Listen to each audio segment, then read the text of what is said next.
नमस्कार मित्रों, समान नागरिक संहिता यूनिफॉर्म सिविल कोड को लेकर प्रधानमंत्री नरेंद्र मोदी के बयान के बाद यूसीसी का मुद्दा एक बार फिर से गर्मा गया है।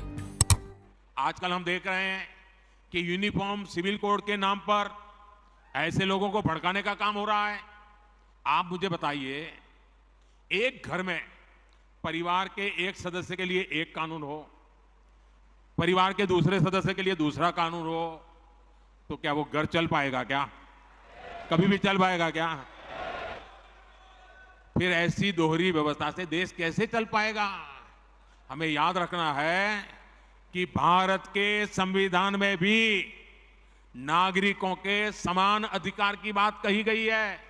देश भर में इस मुद्दे को लेकर बहस छिड़ गई है। तमाम विपक्षी दल इस मुद्दे को लेकर अपने अपने तर्क देकर सवाल उठा रहे हैं। सभी वर्गों, सभी समुदायों से आप बातचीत करिए।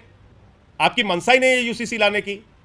मोदी जी की सरकार 9 साल तक भांग खा के सो रही थी, अचानक 10 महीने रह गया तो कह रहे हैं यूसीसी यूसीसी यूसीसी। अरे भैया, ये यूसीसी नहीं है, ये है टमाटर के महंगे दाम से ध्यान हटाना है, मणिपुर में हो रही हिंसा से ध्यान हटाना है, 18 करोड़ नौकरी देने के सवाल से ध्यान हटाना है, 2022 15 अगस्त तक पक्का मकान देने के वादे से ध्यान हटाना है। आइए हम आसान भाषा में जानते हैं कि क्या है समान नागरिक संहिता को लेकर मंगलवार को पीएम नरेंद्र मोदी ने एक बयान दिया था, जिससे इस मुद्दे पर देश भर में बहस छिड़ गई। क्या है यह यूसीसी, आइए जानते हैं। इस सत्ताधारी दल को सबसे ज्यादा जरूरत है ऐसे मुद्दों की जो चुनाव जिता सके।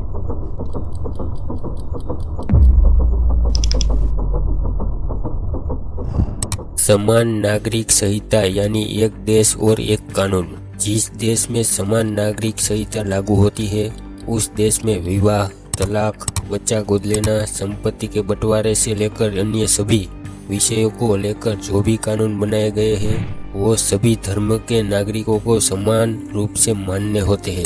फिलहाल भारत में कई निजी कानून धर्म के आधार पर तय है। ऐसे में अगर समान नागरिक संहिता को भविष्य में लागू किया जाता है तो देश में सभी धर्मों के लिए वही कानून लागू होगा जिसे भारतीय संसद द्वारा तय किया जाएगा। सबसे पहले यूनिफॉर्म सिविल कोड का जिक्र कब हुआ?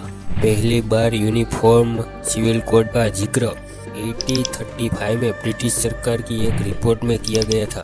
इस रिपोर्ट में कहा गया था कि अपराधों, सबूतों और ठेके जैसे मसलों पर समान कानून लागू होना चाहिए। हालांकि इस रिपोर्ट में यह नहीं कहा गया था कि इस कानून को लाने के लिए हिंदू और मुसलमानों के धार्मिक कानूनों में कोई फेरबदल की जाएगी या उसे छेड़छाड़ की जाएगी। अब गोवा सिविल कोड वाला मसला समझिए। भारत में गोवा एकमात्र ऐसा राज्य है जहां यूसीसी लागू है। संविधान में गोवा को विशेष राज्य का दर्जा दिया गया है। इसे गोवा सिविल कोड के नाम से भी जाना जाता है। वहां हिंदू, मुस्लिम और ईसाई समेत सभी धर्म और जातियों के लिए एक ही फैमिली लॉ है। इस कानून के तहत गोवा में कोई भी ट्रिपल तलाक नहीं दे सकता है। रजिस्ट्रेशन कराए बिना शादी कानूनी तौर पर मान्य नहीं होती है। शादी का रजिस्ट्रेशन होने के बाद तलाक सिर्फ कोर्ट के जरिए ही हो सकता है। संपत्ति पर पति पत्नी का समान अधिकार है। इसके अलावा माँ बाप को कम से कम आधी संपत्ति का मालिक अपने बच्चों को बनाना होगा, जिसमें बेटियां भी शामिल है। गोवा में मुस्लिमों को 4 शादियां करने का अधिकार नहीं है, जबकि कुछ शर्तों के साथ हिंदुओं को 2 शादी करने की छूट दी गई है। भारत में क्यों नहीं लागू हो पाया? संविधान के अनुच्छेद 44 में सभी नागरिकों के लिए समान कानून लागू करने की बात कही गई है।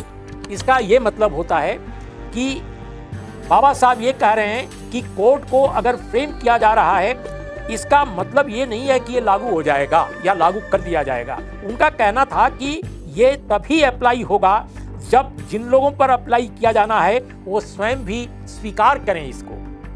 लेकिन फिर भी भारत में अब तक इसे लागू नहीं किया जा सका।